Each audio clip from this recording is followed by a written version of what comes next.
আতাল কুড়িয়ে বুঝো, বুড়ো গরু যেগুলো হাল চাষ করতে পারে তারা তো সক্রিয় গরু, আর কিছু গরু থাকে বেশ বেশ বয়স হয়ে গেছে, ওগুলো আতালে বান্ধা থাকে, কোনো কাম কাজ করে না, ওকে আতাল কুড়িয়ে। প্রায় বাড়ি বাড়ি দুই একটা বুড়ো মানুষ আতাল কুড়িয়েছে, এতে কাপ করবে তারা। তুমি আমি মন্ত্রীকে বলো কেন? আল্লাহ পাক রব্বুল আলামিন বলেন, হে মন্ত্রীরা, হে উপজেলা চেয়ারম্যানরা, এমপি মহোদয়, যদি রমজানের 10টা দিন এতেকাপ করতি, বছরে একটা চিল্লা যদি আল্লাহর রাস্তায় দিতি, তাহলে রমজান আসার আগে ওয়ার সময় তোদেরকে ওই জেলখানার এতেকাপে বসাই দিতাম না। কথা বলেন ঠিক ঠিক না? তোমাদেরকে ভোট দিয়েছে জনগণ, তোমাদের পিছনে নাচছে জনগণ শান্তির লোভে, আজকে তোমরাই অশান্তিতে। এবং কত বড় অশান্তি, আমি মাঝে মাঝে বলে থাকি, 8টা জান্নাতের ভিতরে শ্রেষ্ঠ জান্নাত ফেরদাউস। আদম আলাইহিস সালাম, বলেন আব্বাজির নাম কি? আদম আলাইহিস সালাম। বান্দর আমাদের আব্বা না, ঠিক কি ঠিক না? বান্দর আমাদের আব্বা না। তো আমাদের আব্বা যে আদম আলাইহিস সালাতু ওয়াস সালাম থেকে শুরু হইয়া সর্বশেষ মানুষটা বিশ্ব নবী মুহাম্মদুর রাসূলুল্লাহ, নবুয়তি সিরিয়ালে শেষ নবী মুহাম্মদুর রাসূলুল্লাহ। মুহাম্মদুর রাসূলুল্লাহর পরে আর কোন নবী আসবে? জোর হলো না? নগরকান্দার থেকে শুরু হইতে হবে, সালতার থেকে শুরু হইতে হবে। ইনশাআল্লাহ এই এলাকায় কোনো কাদিয়ানি ফিতনা থাকতে পারবে না, পারবে না। সমন্বয়ের বাংলাদেশ চলতেছে, সমন্বয়ের বাংলাদেশ চলতেছে, সংশোধনের বাংলাদেশ চলতেছে, সংস্কারের বাংলাদেশ চলতেছে। বর্তমান সরকারের উপদেষ্টা মন্ডলী যারা, তারা বিভিন্ন সেক্টরে সংস্করণ করতেছে। যেখানে যে ত্রুটি বিগত আলারা করে রেখে গেছে, যে বিগত আলারা করে রেখে গেছে সংবিধানের ভুল, সবগুলোকে সংস্করণ করে সাইজ করতেছে।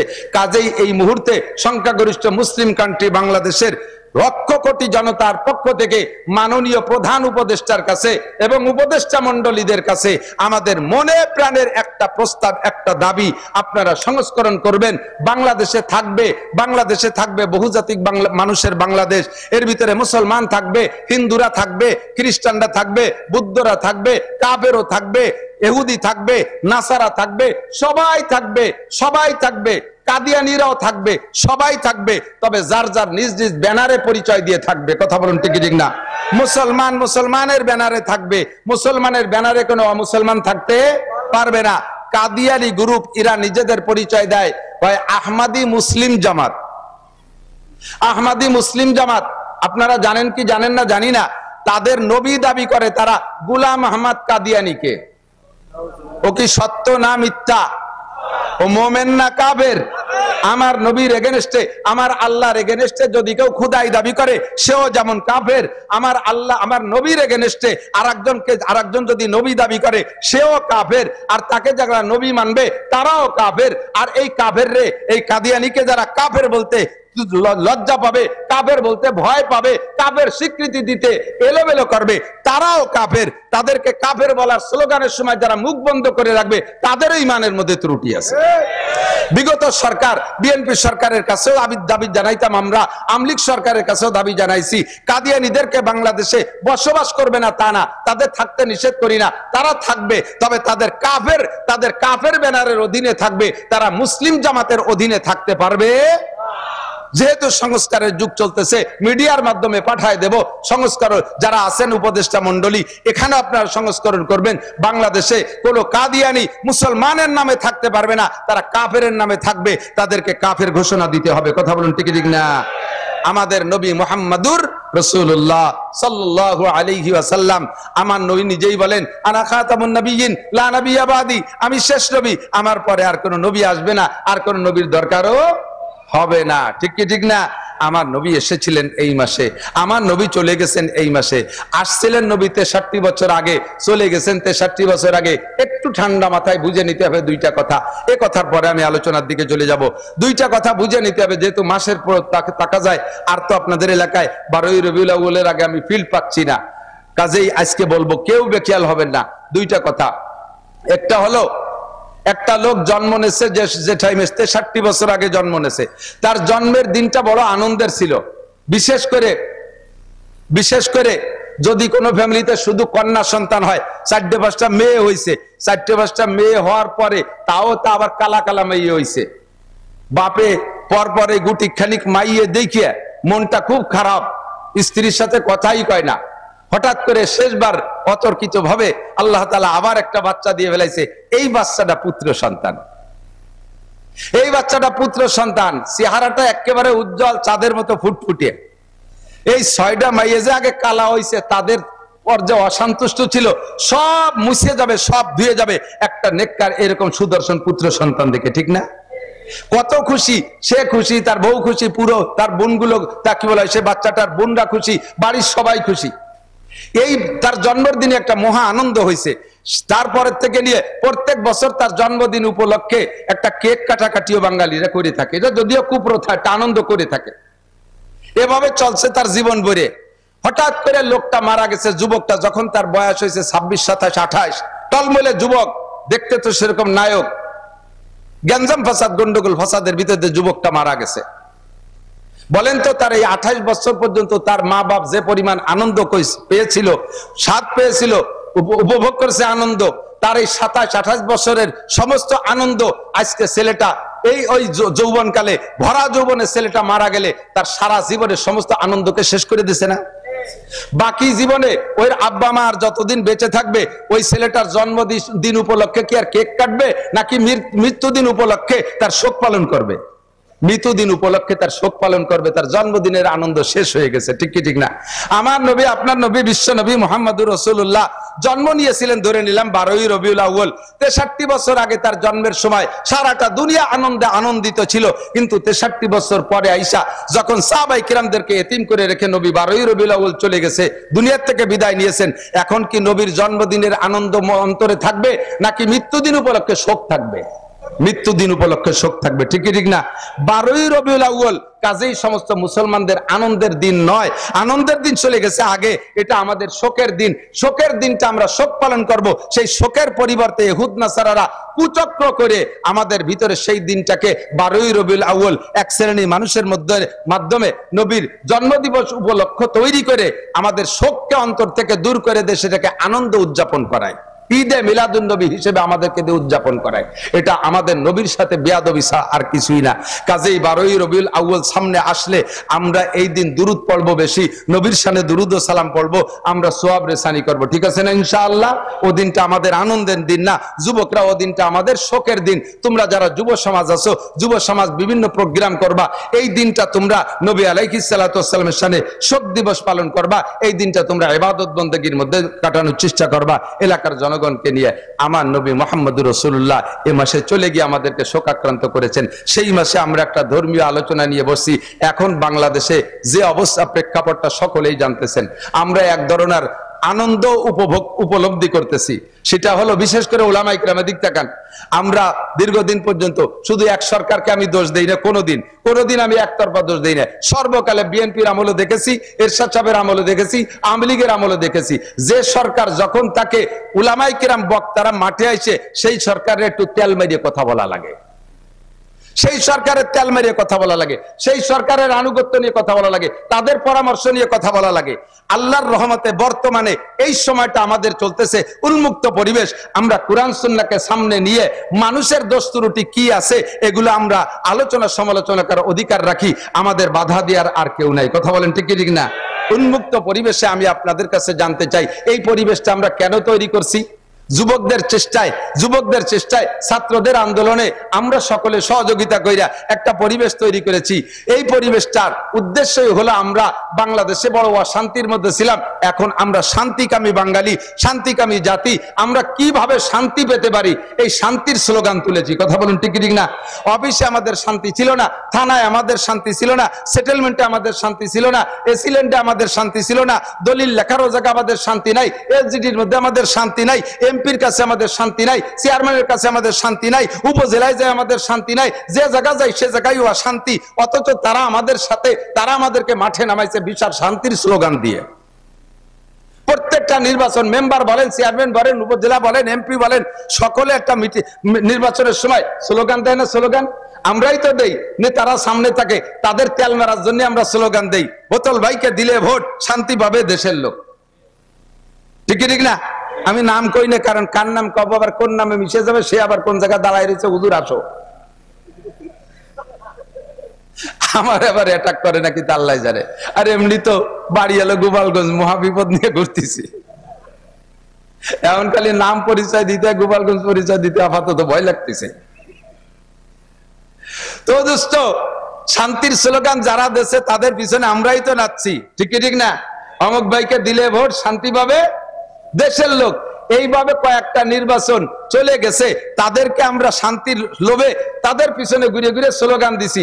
এখন দেখি আমরা স্লোগান দিয়ে আমরা যার যার কায়দায় সেই জায়গায় আছি, যাদের ভোট দিলে শান্তি পাবো তারাই অশান্তিতে, মহা অশান্তিতে। রমজান আসার আগেই তারা সব এতেকাফে বসে গেছে, বলি না?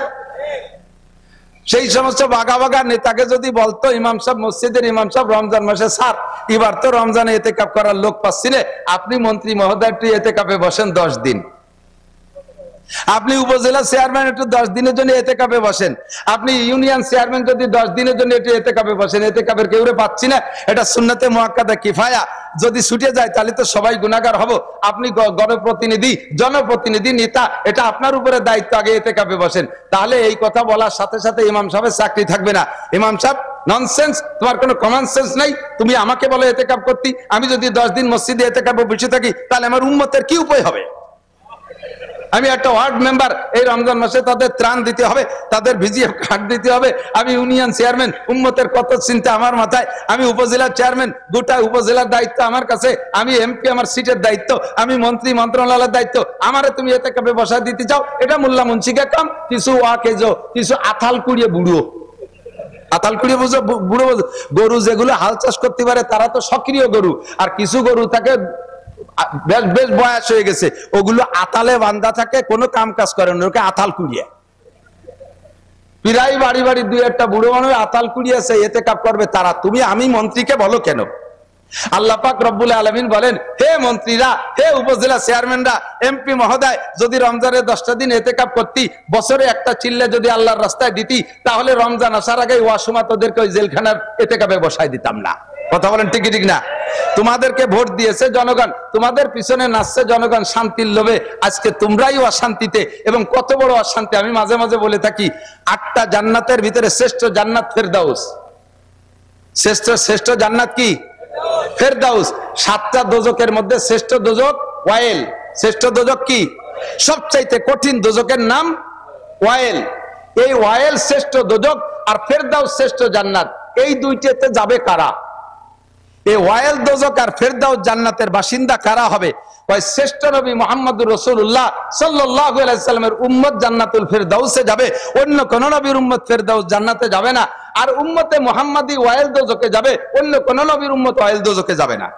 কারণ যারা শান্তির ও সবচাইতে শ্রেষ্ঠ শান্তির দাবিদার অধিকারী হবে, যাদের নামে বরাদ্দ আছে শ্রেষ্ঠ জান্নাত, শ্রেষ্ঠ শান্তি, সেই জাতি যাবে শ্রেষ্ঠ জাহান্নামে। সাধারণ কয়েদি যারা আছেন আপনারা এলাকায় একটু কিলে মারামারি ঘুষোঘুষি করে টেরে একটু কেসে পড়ে জেলখানা যান, আপনাকে জেলখানা হলো বাড়ির ধারে ফরিদপুর, আপনারা সুখ শান্তি এই সমস্ত সালতা নগরকান্দার বাজার দিয়ে, আর আপনাদের জেলখানা ফরিদপুরের জেলখানা। আর যারা সোনারগাঁও হোটেল আর সিরাটন আর বিদেশে বিদেশে বড় বড় দামি দামি হোটেলে আরাম করে আসে, বিদেশি হুর গেলমান নিয়ে, আল্লাহ তাদের জন্য জাহান্নাম জেলখানা রাখছে, সেই রকম সবচাইতে কঠিন সেলের ভিতরে তাদেরকে রাখা হয়। কথা বলেন ঠিক ঠিক না? শান্তি সব শেষ হয়ে গেছে তাদের। এই জন্য আমরা আর মানুষের পিছনে শান্তির স্লোগান দিতে রাজি। মুখ দিয়ে বলেন, শান্তির স্লোগান মানুষের পিছনে দিতে রাজি। যাদের পিছনে শান্তির স্লোগান দিছি তারা নিজেরাই অশান্তিতে, এবং গোটা বাংলাদেশকে অশান্তির আগুনের ভিতরে ফেলাই দিয়ে গেছে। ঠিক কি ঠিক না? যে দল বলেন না কেন, এ দল ও দল সে দল, এপিট ওপিট সব পিট, কোন চাষিবা কোন সালুন খার জম, আমাকে ওই দেশে ওই পাশের বাংলায় কয়, কোন চাষিবা জম কোন সালুন খার জম, সব চাষিরে চিনি, সালুন খার জম সব চাষি। কাজেই আর আমরা অশান্তির দিকে পা বাড়বো না।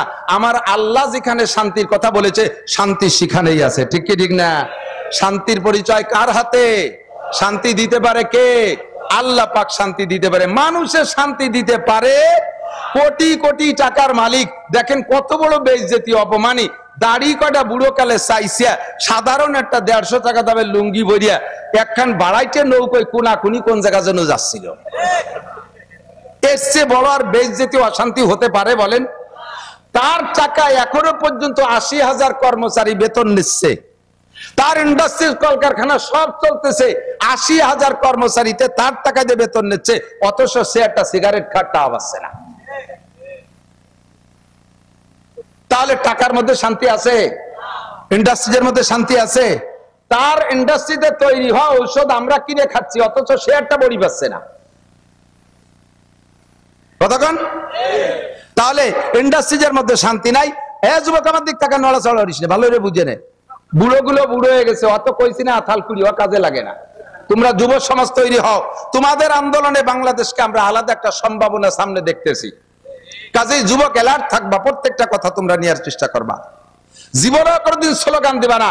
মানব রচিত আদর্শের ভিতরে, মানব রচিত মতবাদের ভিতরে কখনো আসল আদর্শ হতে পারে না, শান্তি থাকতে পারে না। শান্তি যদি পাইতে হয় তাহলে দুইটা মার্কায় ভোট। আমার সেই পুরনো আবার নতুন করে আমি শুরু করছি, শান্তি যদি পাইতে চাও দুইটা মার্কায় ভোট দাও। মার্কা কয়টা? জোর হলো না? নৌকা ধানের শীষ, হ্যাঁ, লাঙ্গল দাড়িপালা। ওর কোন মার্কার দাম নাই, সব মার্কা বাদ, আম্মা বাদ। ঠিক ঠিক না? শান্তি যদি পাইতে চাও কোরআন মার্কায় ভোট দাও। স্লোগান দিতে পারবেন? শান্তি যদি পাইতে চাও, আরো জোরে যুবকরা গলা ফাটাও, শান্তি যদি পাইতে চাও। 2 নম্বর মার্কা হাদিস, শান্তি যদি পাইতে চাও, শান্তি যদি পাইতে চাও, কোরআন আছে যেখানে, হাদিস আছে যেখানে, উলামায়ে কেরাম যেখানে, নারায়ে তাকবীর, এসা বিকল্প কোথাও শান্তি নাই। ঠিক কি ঠিক না? প্রমাণ করে দেখাই দিতে পারি, চোখে আঙ্গুল দিয়ে দেখেন। 20 বছর পর্যন্ত আফগানিস্তানরা যুদ্ধ করছে রাশিয়ার সাথে। রাশিয়ালারা মৌলবীকে কাছে, তালেবানকে কাছে মাইটার খাইয়ে গটি কম্বল গুছাই চলে গেছে। এদের যুদ্ধের কিস্সা বললে আপনি হাঁ করে রাতের পর রাত শুনবেন। যখন রাশিয়ার সাথে যুদ্ধ হয় সে সময় রেগুলার আমাদের কাছে নিউজ আসতো, বাঙালি অনেক মুজাহিদ সেখানে যুদ্ধ করতেন, আমাদের সাথীরা অনেকে যুদ্ধ করছেন। তাদের কাছ থেকে রেগুলার আমরা খবর পাইতাম একজন মুজাহিদ অনলি ধরা পড়ছে। 1000 রুশ সেনা একটা ক্যাম্পে, সব অস্ত্র রাশিয়া আমেরিকা সারা পৃথিবীতে পরাশক্তির সৃষ্টি এরা। তো রাশিয়ার দামি দামি ট্যাঙ্ক, 60টা ট্যাঙ্ক লাইন ধরা একটা ক্যাম্পের অধীনে, কামানও আছে, অন্যান্য সব অস্ত্র আছে। এর ভিতরে একজন মুজাহিদ দল বিচ্ছিন্ন হইয়া এই 1000 রুশদের কাছে ধরা পড়ে গেছে। ধরা পড়লে এরা তো খুশিতে বাগবাগ, এর থেকে তথ্য নেবে, ইচ্ছা মতো মারবে। দেখেন না, ইঁদুরে বিড়ালে ইঁদুর পাইলে দৈরেই কিন্তু মাইরে সিঁড়ি বুড়িয়ে খায় না, বেশ কিছুক্ষণ বলি খেলে। দেখছেন না, ছাড়িয়ে দিয়ে ফুস করে একটু তামাশা করে, আবার উপর দিক ফিয়ে মারে, এরকম ধরে বসে এই বলি খেলে, তামাশা করে। বিড়ালে যেমন ইঁদুর নিয়ে বলি খেলে, এই একটা মুজাহিদ পাইয়া রুশরা বলি খেলতেছে। এরপরে তাকে গুলি করার আগে বলছে, তোরা মৌলবীরা গল্প দিস, তোরা নাকি চুন ছুটাই দিয়ে টুপলা বানায় এরকম ফিকে মারিস, তাতে বলে ট্যাঙ্ক বাস্ট হয়ে যায়। পাও কথা, পাও কোন জায়গা?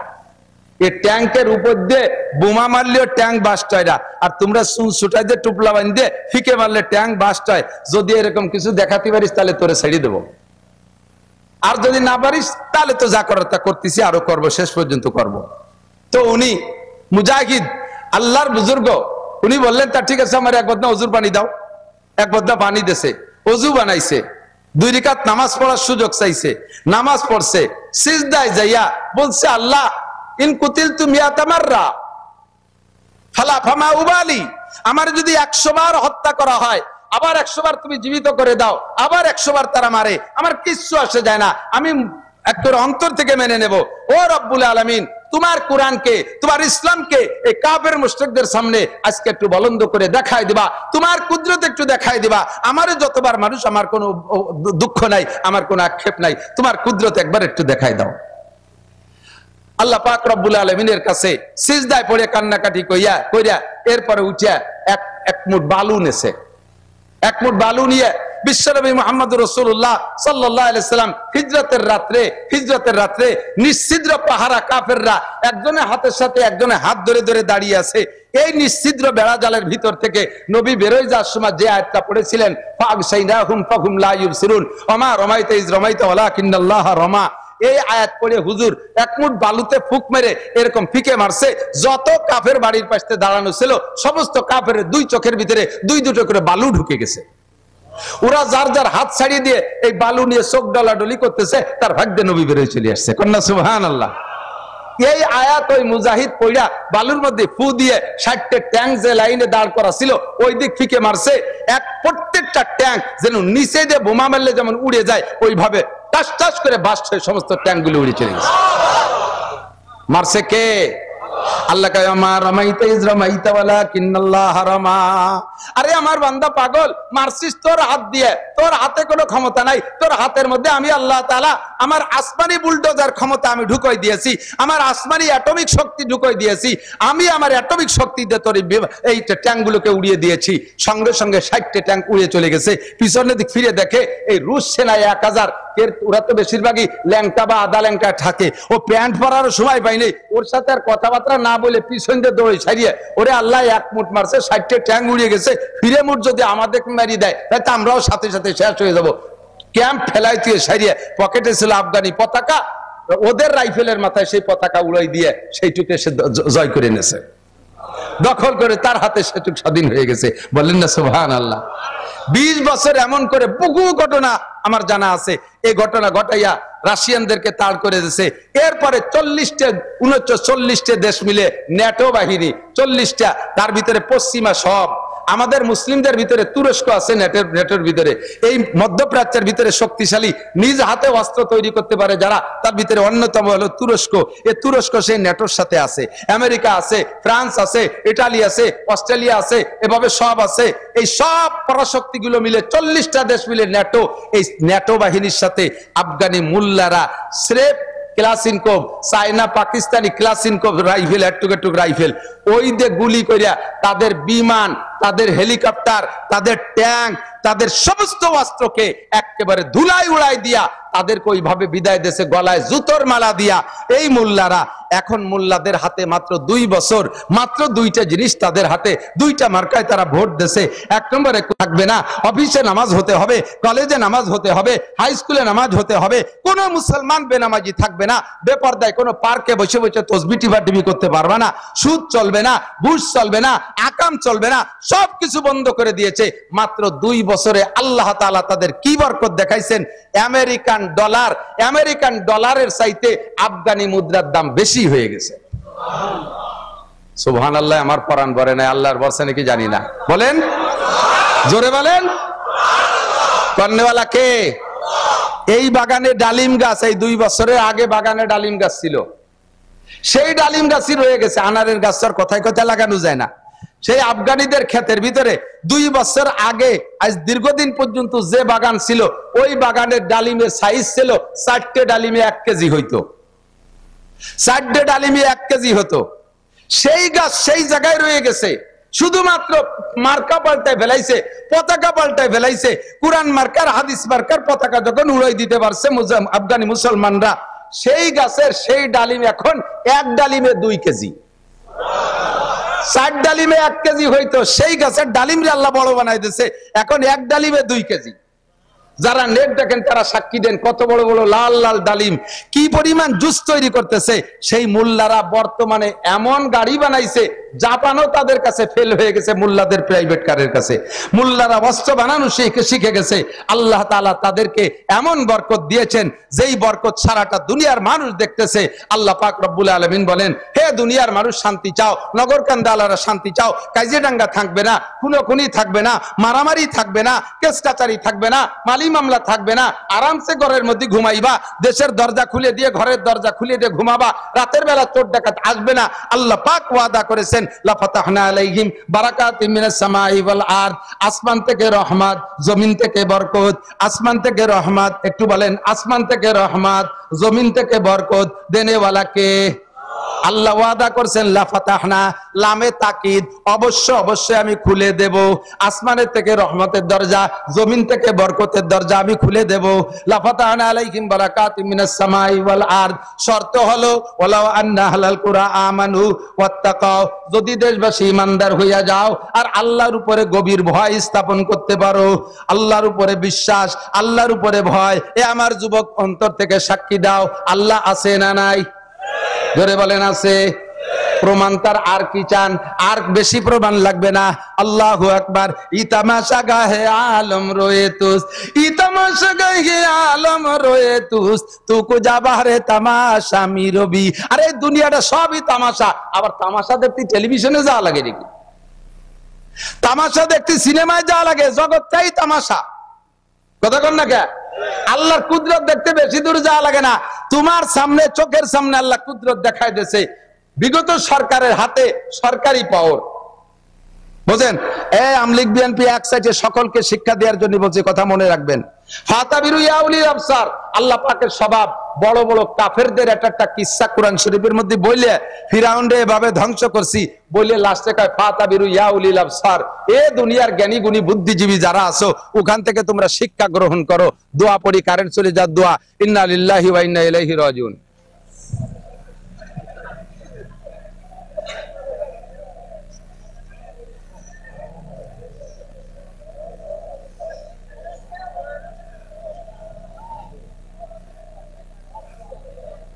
জেনেতার আছে?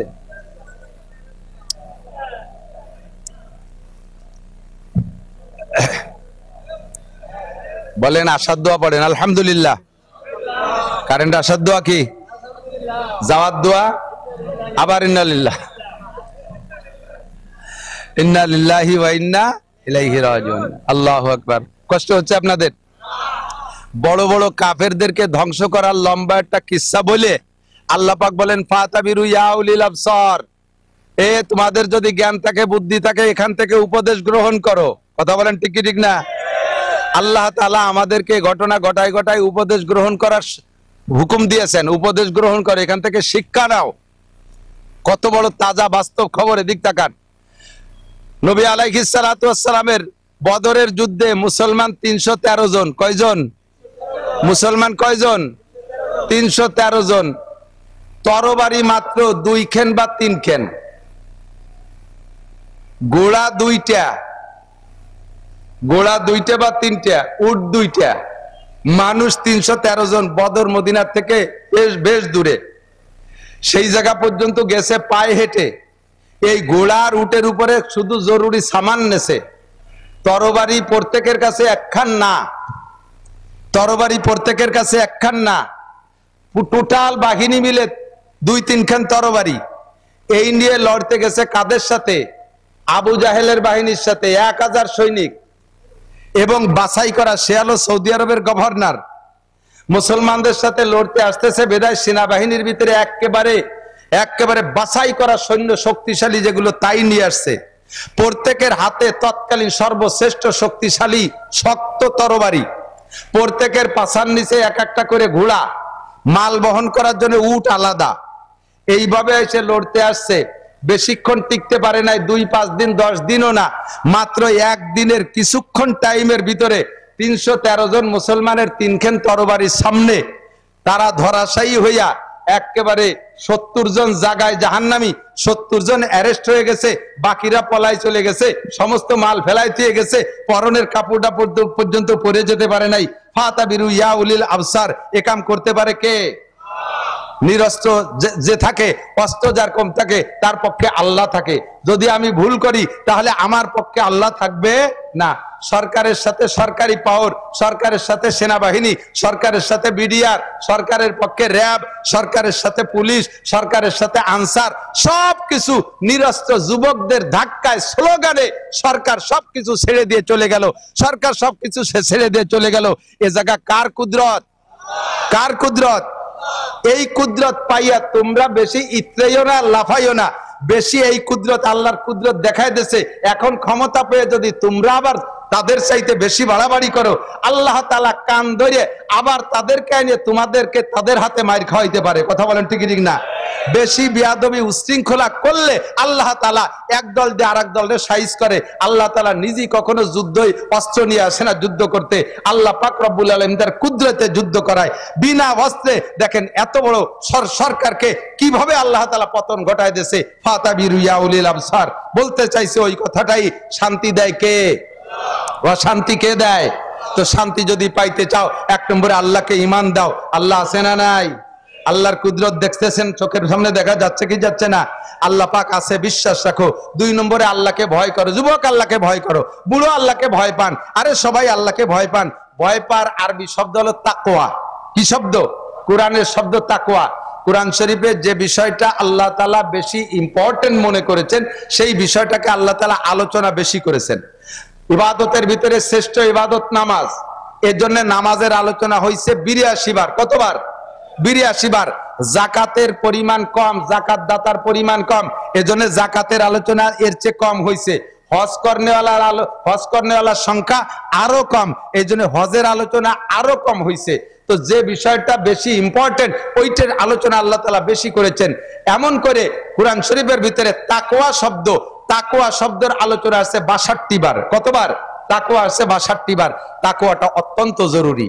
তাকওয়া যদি ভিতরে থাকে, আল্লাহর ভয় যদি ভিতরে থাকে, তাহলে ওই লোকটা কখনো অন্যায় করতে পারে না। এদিক তাকান, এই আপনাদেরই পাশে, আমি ফরিদপুর শহরে, আপনার ফরিদপুর জেলার মানুষ। ফরিদপুর শহরে গত 2-3 বছর আগে একটা মাহফিলে আসছি। মাহফিলে আমার খেদমত করতেছে একটা যুবক। যুবকটার পাতলা ফিসফিসে দাঁড়িয়ে আছে, মাথায় তার টুপি ও পাগড়ি আছে, গায়ে তার জুব্বা। চেহারাটা আলেমদের চেহারা আর পাবলিকের চেহারা কিন্তু বোঝা যায়। পাবলিক যত সাজিয়ে গুজে, যত যুব্ব, বড় যুব্ব আর পাগড়ি পরেন না কেন, দেখলি চিনা যায় এটা পাবলিক। আর মৌলবী মাদ্রাসায় পড়ার পরে বাড়ি যে যদি ল্যাংটা হইও কেদার বুদ্ধি মাছ ধরে, তবু বোঝা যায় এটা মাদ্রাসায় পড়া। কয়েকদিনের মধ্যে কোয়ালিটি পাল্টে যায়। তো ওই ছেলেটারে দেখে আমি মনে করছি এটা মাদ্রাসার ছাত্র হবে, তার কথাবার্তা সবকিছু এরকম। আমাকে কখনো হুজুর বলে না, হযরত আমি কি খেদমত করব, হযরত এখন কি লাগবে, এটা মাদ্রাসার পরিভাষা। তো মাহফিল শেষ পর্যন্ত সে আমার পর্যাপ্ত খেদমত করছে। এরপর আমি যখন বিদায় নেব, তখন ছেলেটা বলতেছে, হুজুর আপনি তো আমার পরিচয় নিলেন না, একটু বলবো? বলো বলো, তোমার পরিচয় বলো, নামটা কি যেন বললো, আমার মনে নাই, বাড়ি কোন জায়গা বলছে, তাও আমার মনে নাই। তো ছেলেটা বলতেছে, আমি ফরিদপুর রাজেন্দ্র কলেজের ছাত্র, মাথায় পাগড়ি, মুখে সুন্নতি দাড়ি, জীবনে দাড়িতে খুর লাগাই নাই, কেসি লাগাই নাই, গায়ে জুব্বা, মাথায় পাগড়ি। ছেলেটার সব কিছু আলেমানা ভাবে চলতেছে। এই ছেলেটা রাজেন্দ্র কলেজের ছাত্র। বলে, হুজুর আমি যে রুমে থাকি, আমার রুমে একটু পা দিয়ে, একটু কদম দিয়ে একটু বরকত দিয়ে যান। দেখলাম এতক্ষণ 2 ঘন্টা খেদমত করছে, তাই যাওয়ার সময় একটু বরকত দিয়ে যাই, নিয়ে যাই। ওর রুমের মধ্যে যাইয়া সত্যি বরকত দিতে, যে আমি বরকত নিয়ে আসছি, আমি আমার জিন্দেগির জন্য একটা সবক ওখান থেকে নিয়ে আসছি। ছেলেটা এই পরিবেশ তৈরি করছে আমার বয়ান শুনে, কিন্তু আমি তো বয়ানের গতিতে বয়ান করি, কিন্তু আমার সেই অবস্থা তৈরি হয় না নিজের। রুমের মধ্যে ঢুকে দেখি ওর রুমের ছাদে সিলিংয়ে লেখা আল্লাহ দেখে, বাংলায় লিখে রাখছে আল্লাহ দেখে। 4টে ওয়ালে 4 পাশে লেখছে আল্লাহ দেখে। সাইডে ওয়ালের দিক নজর পড়ছে, ওই লেখা দেখলাম, এদিকে নজর পড়ছে, লেখা দেখি আল্লাহ দেখে। আরে উপর দিক দেখি, তাও দেখি আল্লাহ দেখে। ওর রুমের ভিতরে ঢুকে আমার আতঙ্ক সৃষ্টি হয়ে গেছে। আল্লাহ, এ জায়গাতে তাহলে আজে বাজে কোনো কথাও বলা যাবে না, কিছু করাও যাবে না। যেদিকে থেকে দেখি, যেদিকে তাকাই করবো, সেদিকে থেকে দেখি আল্লাহ দেখে। আমি জিজ্ঞেস করলাম, বাপ তুমি লেখছো কেন? কয় যে হুজুর আপনি বলেছেন গুনাহ থেকে বাঁচতে হলে 3টে কথা, 3টে কাজ করলে তুমি গুনাহ থেকে বাঁচতে পারবা। 1 নম্বরে তুমি যে কোনো গুনাহ করার সময় মনের ভিতরে সংকল্প করো যে আমার এই গুনাহ অবস্থায় আমাকে আল্লাহ দেখে। কতক্ষণ? সুদ খাওয়ার সময় আল্লাহ দেখে না? না দেখে না, ওদিকে আল্লাহ খেয়াল করে না। ঘুষ খাওয়ার সময় তো খেয়ালই করে না, কতক্ষণ করে? বাগানে, পাট বাগানের ভিতরে বসে যখন গাঁজা আর এবা খান, সে সময় তো আল্লাহ টেরই পায় না। হ্যাঁ, রাত 12টা 1টার পরে যখন ফোনে প্রেম আলাপ করেন, ওই সময় আল্লাহ টের পায় না, আল্লাহ ঘুমায়। লা তাখুযুহু সিনাতুন ওয়ালা নাওম, আমার আল্লাহর ঘুমও নাই, আমার আল্লাহর তন্দ্রাও নাই। কথা বলেন ঠিক ঠিক না? আমার আল্লাহর ঘুমও নাই, তন্দ্রাও নাই। আমার আল্লাহ দেখে কি দেখে না? ও যুবক, তোমার আল্লাহ দেখে কি দেখে না? তুমি সুন্দরবনে যে জঙ্গলের ভিতরে প্রেমিকাকে নিয়ে গল্প করো, ওটা আল্লাহ দেখে? তুমি ওই সরোয়ার্দী উদ্যানে যাইয়া বিভিন্ন পার্কে বসে বসে গল্প করো কলেজের সাথী বন্ধুদেরকে নিয়ে, বান্ধবীদেরকে নিয়ে, ওই হালাতটা আল্লাহ দেখে কি দেখে না? মদ গাঁজা যখন খাও তখন আল্লাহ, বিড়ি সিগারেট যখন খাই তখন আল্লাহ, মিথ্যে কথা যখন বলি তখন আল্লাহ। কতক্ষণ না দেখে? জোরে বলেন, আল্লাহ দেখে। দোকান লুট করবো যখন, তখন আল্লাহ। পরের মাল চুরি করবো, কেড়ে আনবো, তখন আল্লাহ। এই সংকল্পটা যদি ভিতরে থাকে যে আমি এই কাজ করতেছি, এই অবস্থায় আমার আল্লাহ দেখে। আরে দুনিয়া আব্বার সামনে আমি এই কাজ করতে সাহস পাই না, পুলিশের সামনে করতে সাহস পাই না, নেতার সামনে করতে সাহস পাই না, জজের সামনে করতে সাহস পাই না, দুনিয়ার মানুষের সামনে করতে সাহস পাই না, আর প্রত্যেকটা কাজ আবার আল্লাহ দেখে, তাহলে আমি এই কাজটা কিভাবে করতে পারি? এই সংকল্পটা যদি ভিতরে আসে, গুনাহ থেকে ফিরবেন। ছেলেটা বলে, হুজুর আপনি যেদিন বলছেন যে এই সংকল্প, তারপরে দেখলাম যে একা একা সংকল্প আসে না, আমি একা রুমের মধ্যে থাকি, একা রুমের ভিতরে একটা যুবক ছেলে থাকলে নানান রঙের অন্যায় করা যায়, বিভিন্ন প্রকারের গুনাহ সে একা একা বসে করতে পারে। তখন আমি গুনাহ যখন করি, সংকল্পটা তৈরি করা আমার কঠিন হয়ে যায়, বিদায় আমি সব জায়গায় লিখে রাখছি যে আমি যেদিক থেকে গুনাহ করব, চোখের সামনে লেখাটা পড়বে, আল্লাহ দেখে। চোখের সামনে লেখাটা পড়বে, আল্লাহ দেখে। আর আমার আল্লাহ যখন দেখে, তখন আমি অন্যায় করতে পারবো। এই আল্লাহ দেখে ভয়টা অন্তরে তৈরি করা। 2 নম্বর কথা 3টে আমি বলে যাই, আবারও স্মরণ করাই দিই, মনে রাখবেন কথা 3টে স্মরণ করাই দিই। সেটা হলো, 2 নম্বরটা হলো কিরামান কাতিবিনা ইয়ালামুনা মা তাফআলুন। তুমি যে কাজ যে অবস্থায় যেখানে থেকে করো না কেন, সম্মানিত ফেরেশতা কাঁধে বসে লেখে। কথা কন, কোরআনের কথা সত্য না মিথ্যা? 2 জন ফেরেশতার নামই কিরামান কাতিবিন। আমরা পাবলিকরা মনে করি ডান কাদের ফেরেশতার নাম কিরামান আর বাম কাদের নাম কাতিবিন। না, 2 জনের নামই হলো কিরামান কাতিবিন। কাতিবিন মানে বহুত লেখক, কিরামান মানে সম্মানী। প্রত্যেকের কাঁধে ফেরেশতা আছে, সমস্ত ফেরেশতাদেরকে সম্মিলিতভাবে বলা হয় কিরামান কাতিবিন ইয়ালামুনা মা তাফআলুন। তুমি যে কাজ করো তা তারা জানে, তুমি যা বলো তা তারা শুনে। আল্লাহ কয় মা ইয়ালফিজু মিন কাউলিন ইল্লা লাদাইহি রাকিবুন আতীদ। হে যুবক যুবতী, আবাল বৃদ্ধ বনিতা, রাজনীতি করো, গল্প করো, যা কিছু করো না কেন, সমস্ত কথা মুখ থেকে বেরোনোর সঙ্গে সঙ্গে কে শোনে? সঙ্গে সঙ্গে ওই ফেরেশতারা ওইটা লিখে ফেলে। চার দোকানে বসে বসে গল্প, আপনাদের এদিক তো নাই, চার দোকানে তো লোকজন বসে না তেমন, চা খাইয়েই তো চলে আসে। কতক্ষণ না কে? চায়ের দোকানগুলো হইছে মিনি সংসদ ভবন, ওখানে বসে যা আলোচনা করে সেই অনুযায়ী। একদিন শেখ হাসিনা দেশ চালাইছে, এর আগে খালেদা চালাইছে, এখনো এখান থেকে যা বুদ্ধি দেবেন তাই দিয়ে ইউনুস কাকা দেশ চালাবে, তাই নাকি? তোমার এই ভাও কথা ও পদ্মা পার হয়ে উবার যায় না, ঘন্টার পর ঘন্টা যত ভাও কথা, আজে বাজে কথা, সাথে সাথে কইতে কইতে কইতে কইতে গিবাত শিকায়তের মধ্যে চলে যায়, আছে না? গিবাত, আরে মিয়া টের পাচ্ছেন না, শুনতে শুনতে কান তেলসা হয়ে গেছে বলে লক্ষ্য করে শুনতেছেন না। আবার একটু মন থেকে একটু শোনেন গিবাত সম্পর্কে। গিবাত হলো, গিবাত কাকে বলে? আমি মাওলানা নাসির একটা অন্যায় করেছি, এই অন্যায়টা আপনি জানেন, তেমন আর কেউ জানে না, বা 2-1 জন জানে। যেই 2-1 জন জানেন, ওই 2-1 জন না জানা মানুষের ভিতরে আমার এই দোষটাই আলোচনা করার নাম হলো গীবত। আপনি আরেকজনের কাছে বলবেন আমারে খাটো করার জন্য, ব্যঙ্গ করার জন্য, আমার সমাজে তিরস্কৃত করার জন্য আরেকজনের কাছে বলবেন, এর নামই গীবত। আর আমি করি নাই এমন কিছু আমার নামে তৈরি করে বলার নাম হলো অপবাদ। আর অপবাদটা গীবতের চাইতে মারাত্মক। আর গীবতটা কতটুকু অপরাধ? গীবত হলো আপনি যদি গীবত করেন, আল গীবতু আসাদ্দু মিনাজ জিনা। প্রথম কথা হলো, আরে এমন শোভা বিটিকে শোনার দরকার ছিল রে, ইন্না লিল্লাহি ওয়া ইন্না ইলাইহি রাজিউন। কারণ এই কাজে বিটিরা বড় মাহের, বিটিরা গীবতের আল্লামাতুল গীবত। আর চার দোকানের মুরব্বীরাও এই গীবতের আল্লামা। বসে বসে দুনিয়ার ভাও কথা কইতে কইতে কইতে কইতে গীবত তো কয়, লাস্টে অপবাদও করে। কতক্ষণ? নামাজ পড়ে, মসজিদে নামাজ পড়ে ডাইরেক্ট এদিক ওদিক যায় না, চার দোকানে আগে যাবে, সারা রাত যা গুছাইছে তাই একটু সাপ্লাই দেওয়ার জন্য। সময়ের হিসাব আল্লাহর কাছে দেওয়া লাগবে কি লাগবে না? এই জায়গা যা বলছেন ওরা ফেরেশতারা লেখে কি লেখে না? মা ইয়ালফিজু মিন কাউল। একটু ভয় পান। এবার আমি বলি, এদিক তাকান। আরেকটা হলো, এ ভাই গীবত যদি হয়, খেয়াল করতেছে না, আমি কি অপরিজনীয় কথা বলতেছি? সবচেয়ে বড় ইবাদত হলো গুনাহ ছেড়ে দেওয়া। সবচেয়ে বড় ইবাদত কি? গুনাহ ছাড়ার মতো আর বড় ইবাদত নাই। নামাজের চাইতেও দামি গুনাহ ছেড়ে দেওয়া। নামাজ পড়া সহজ, কিন্তু গুনাহ ছাড়া বড় কঠিন। এই গুনার আলোচনাটা একটু করি। সবচেয়ে বড় মারাত্মক, হাতে ধরে নিজে ইচ্ছাকৃত ভাবে লস করতেছি। যেমন কিছুদিন আগে মাওলানা হাবিবুল্লাহ মাহমুদ কাসেমি একটা পোস্ট দিয়েছিল ফেসবুকে, খুব দারুণ একটা কথা। কয় জায়গায় বসে আমরা মুসলমানরা প্রত্যেকে ইসরায়েলের নামে আমরা মুসলমানরা, আমরা বাংলাদেশি, সারা পৃথিবী যারা বিকাশ ব্যবহার করি, কি করি? বিকাশ ব্যবহার করি।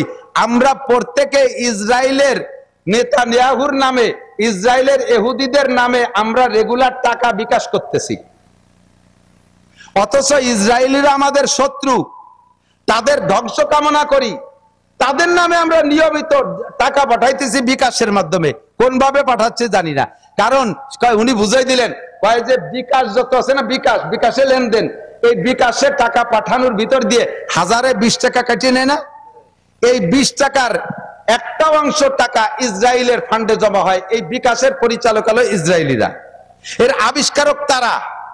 একটা ইনকাম এই 20 টাকার থেকে 1% সে